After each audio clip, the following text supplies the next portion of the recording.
এক গ্রামে রহিম নামে খুব গরিব এক চাষি বাস করত। সে ছিল অনেক সৎ। সে প্রতিদিন মাঠে কাজ করত, অনেক পরিশ্রম করত। তার কোন জিনিসের প্রতি লোভ ছিল না। একদিন কাজ করে বাড়িতে আসার সময় সে হঠাৎ দেখতে পেল মাটিতে একটা ব্যাগ পড়ে আছে। সে প্রথমে ব্যাগটির কাছে গেল, তারপর ব্যাগটি কুড়িয়ে নিল। সে দেখতে পেল সেখানে অনেক টাকা। রহিম তো অবাক হয়ে গেল, এত টাকা সে জীবনেও দেখেনি। সে ভাবল, কি এত টাকা রাস্তায় ফেলে গেছে। রহিম সাহস করে টাকাগুলো নিয়ে গ্রামের মোড়ল মশাইয়ের কাছে গেল। সে টাকাগুলো মোড়ল মশাইকে দিল।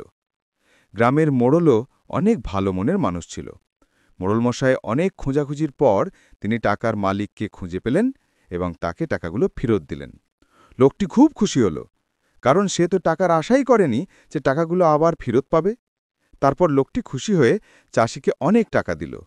মোড়ল মশাই টাকাগুলো চাষিকে দিলেন। চাষি খুশি হয়ে বাড়ির দিকে রওনা দিল।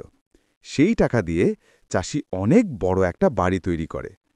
চাষির আর কোনো অভাব ছিল না, সুখে তার দিন কাটতে লাগল।